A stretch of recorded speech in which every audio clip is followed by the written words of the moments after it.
Di video kali ini, kita kembali belajar pada tema 9, subtema 1, muatan pelajaran, ilmu pengetahuan, sosial. Menjelaskan fungsi sumber daya alam bagi lingkungan sekitar. Lingkungan merupakan segala sesuatu yang ada di sekitar manusia dan memengaruhi kehidupan manusia. Sumber daya seperti udara, cahaya, dan air merupakan lingkungan bagi kita. Lingkungan menyediakan kebutuhan bagi manusia dalam berbagai hal. Lingkungan memengaruhi aktivitas manusia karena manusia senantiasa beradaptasi dengan lingkungan dalam memenuhi kebutuhannya.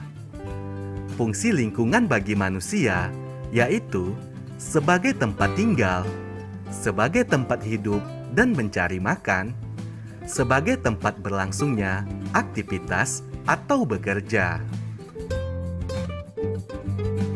Selain bermanfaat bagi manusia, lingkungan juga bermanfaat bagi tumbuhan dan hewan. Makhluk hidup memerlukan lingkungan untuk bertahan hidup.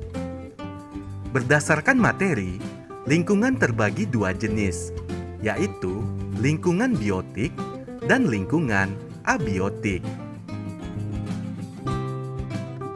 Lingkungan biotik adalah lingkungan yang terdiri atas makhluk hidup. Contoh komponen biotik yaitu manusia, tumbuhan, dan hewan. Lingkungan abiotik adalah lingkungan yang terdiri atas makhluk tak hidup. Contoh lingkungan abiotik yaitu tanah, air, udara, dan sinar matahari. Aktivitas manusia tergantung pada tersedianya sumber daya alam. Sumber daya alam adalah segala sesuatu yang berasal dari alam dan dimanfaatkan untuk memenuhi kebutuhan manusia. Sumber daya alam dikelompokkan menjadi dua, yaitu berdasarkan lokasi sumbernya dan sifatnya. Menurut lokasinya, sumber daya alam dikelompokkan menjadi dua, yaitu sumber daya alam darat dan sumber daya alam perairan. Menurut sifatnya, sumber daya alam dikelompokkan menjadi sumber daya alam yang dapat diperbarui dan sumber daya alam yang tidak dapat diperbarui. Mengidentifikasi kegiatan ekonomi berdasarkan ketersediaan sumber daya alam. Kegiatan ekonomi yang dilakukan masyarakat sangat bergantung pada sumber daya alam yang terdapat di lingkungan. Ada yang dilakukan di dataran rendah, dataran tinggi, sungai, danau, pantai, dan laut. Perbedaan kegiatan ekonomi masyarakat berdasarkan kondisi atau letak tempat tinggalnya merupakan karakteristik antar ruang.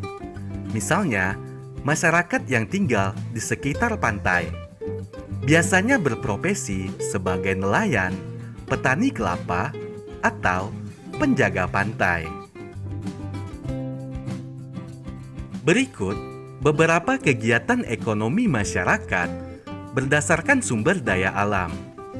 Pertama, pantai. Pantai merupakan batas pertemuan antara daratan dan lautan.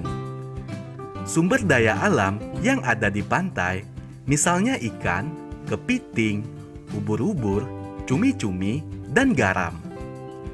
Kegiatan ekonomi masyarakat di sekitar pantai seperti nelayan, petani garam, pedagang, usaha penginapan, jasa pemandu wisata, dan penyewa alat-alat menyelam. Yang kedua, laut. Laut adalah kumpulan air asin dalam jumlah banyak dan luas yang menutupi permukaan bumi. Sumber daya alam yang ada di laut antara lain ikan, mutiara, kerang, dan rumput laut. Kegiatan ekonomi masyarakat di daerah laut seperti nelayan, wisata bahari, dan pengeboran minyak bumi. Sungai. Sungai adalah aliran air yang besar dan terbentuk secara alami. Sumber daya alam yang terdapat di sungai antara lain air, ikan, udang, belut, dan keong. Ada juga yang memanfaatkan sungai sebagai sumber pengairan bagi pertanian, jalur transportasi, dan pasar terapung. Kegiatan ekonomi masyarakat di sekitar sungai seperti penangkap ikan, pedagang, dan jasa transportasi. Dataran tinggi. Dataran tinggi merupakan dataran yang memiliki ketinggian lebih dari 400 meter di atas permukaan air laut. Contoh sumber daya alam dataran tinggi antara lain kol, kentang, teh, dan apel. Dataran tinggi baik untuk menanam sayuran dan buah-buahan. Selain itu, bisa juga untuk tempat wisata.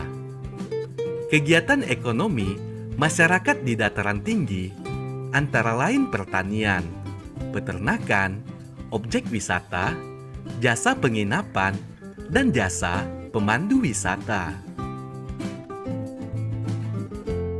Dataran rendah. Dataran rendah adalah dataran yang memiliki ketinggian antara 0 sampai dengan 200 meter di atas permukaan laut. Dataran rendah banyak dimanfaatkan untuk pertanian, peternakan, industri, dan lahan perumahan. Contoh sumber daya alam dataran rendah antara lain padi, jagung, kedelai, dan bawang merah.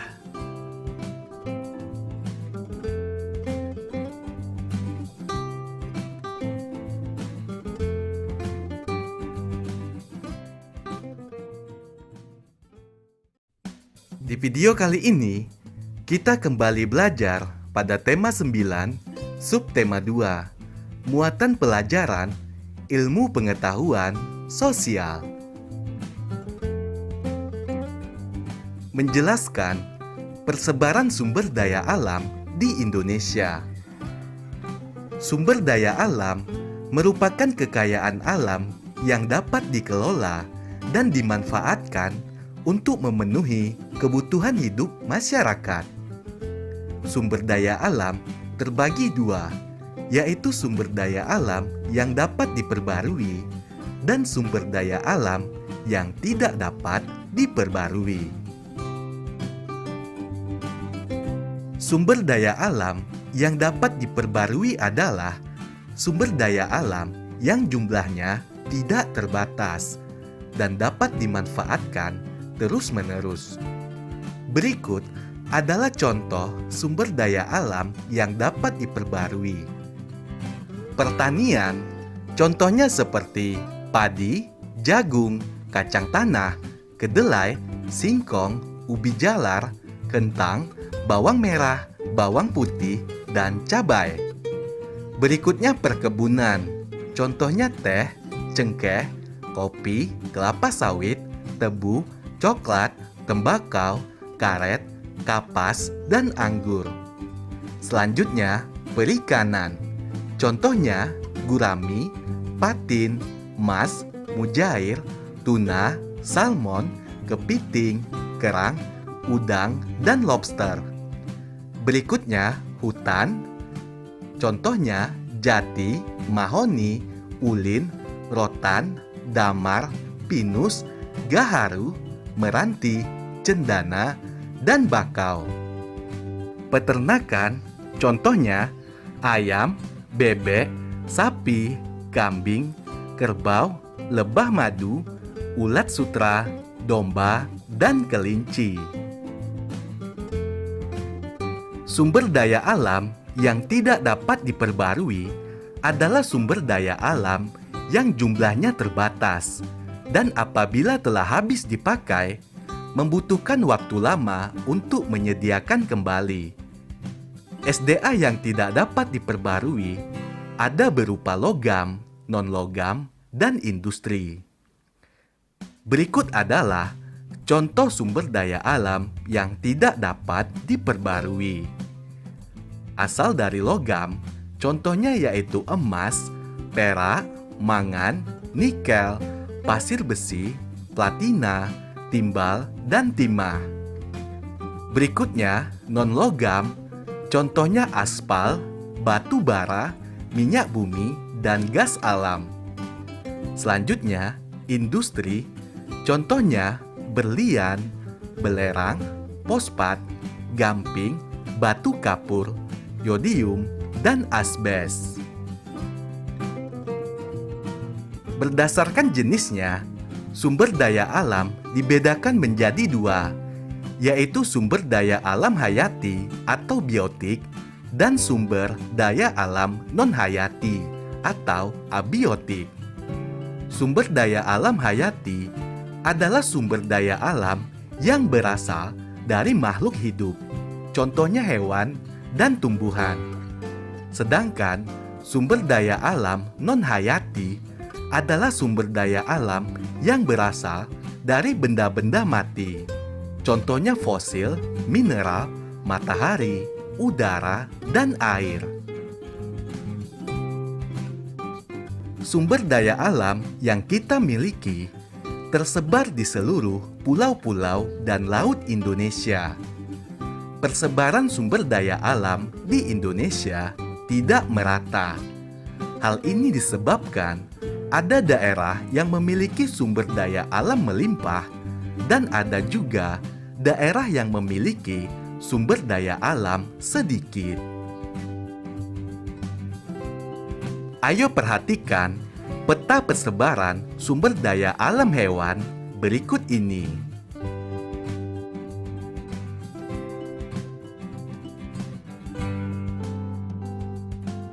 Perhatikan juga peta persebaran sumber daya alam tumbuhan berikut ini.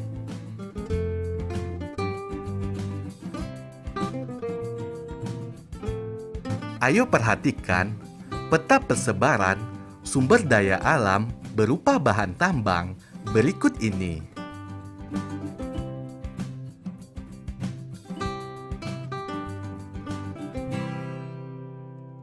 Ayo perhatikan gambar berikut. Menurutmu, sumber daya alam apa yang dimanfaatkan dari kegiatan dalam gambar? Apakah sumber daya alam tersebut dapat diperbarui? Ayo jelaskan jawabanmu.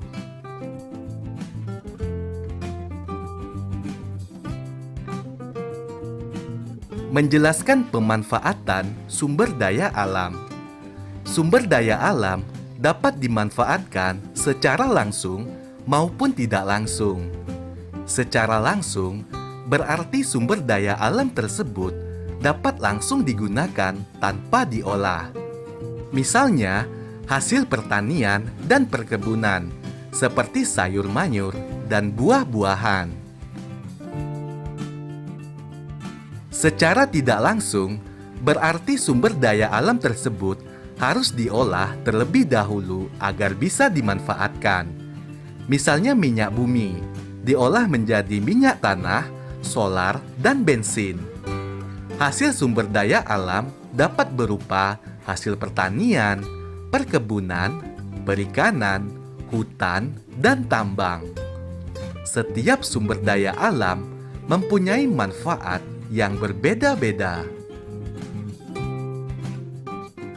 Berikut adalah contoh pemanfaatan sumber daya alam hasil pertanian. Yang pertama, padi, singkong, dan kentang sebagai makanan pokok. Jagung, kacang tanah sebagai makanan pokok dan makanan ternak. Kacang kedelai sebagai bahan baku tempe, kecap, tahu, dan susu. Bawang merah dan bawang putih sebagai bumbu dapur.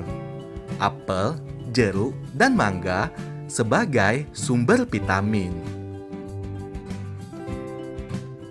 Contoh pemanfaatan sumber daya alam hasil perkebunan. Kelapa sawit sebagai bahan baku minyak dan margarin.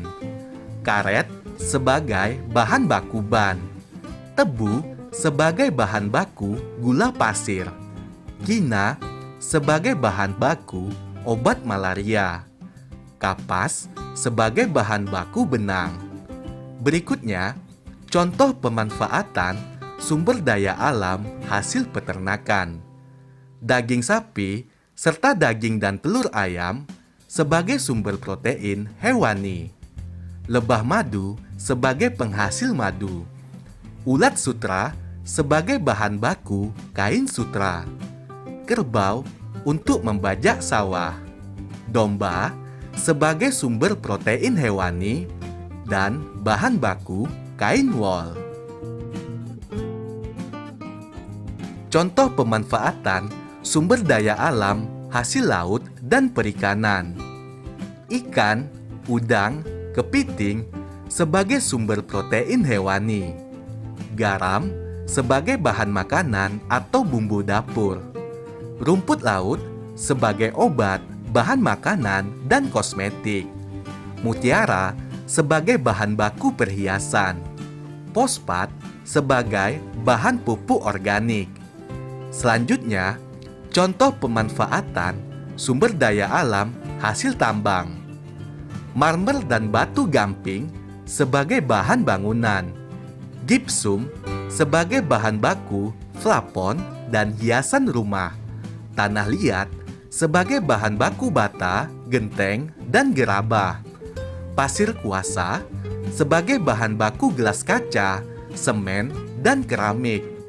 Kaolin sebagai bahan baku kosmetik dan pasta gigi.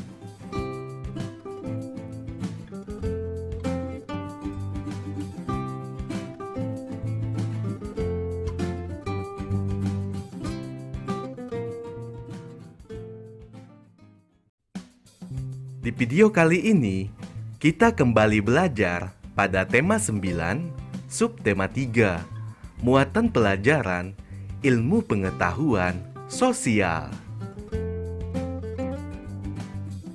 Menjelaskan pemanfaatan sumber daya alam secara bijaksana.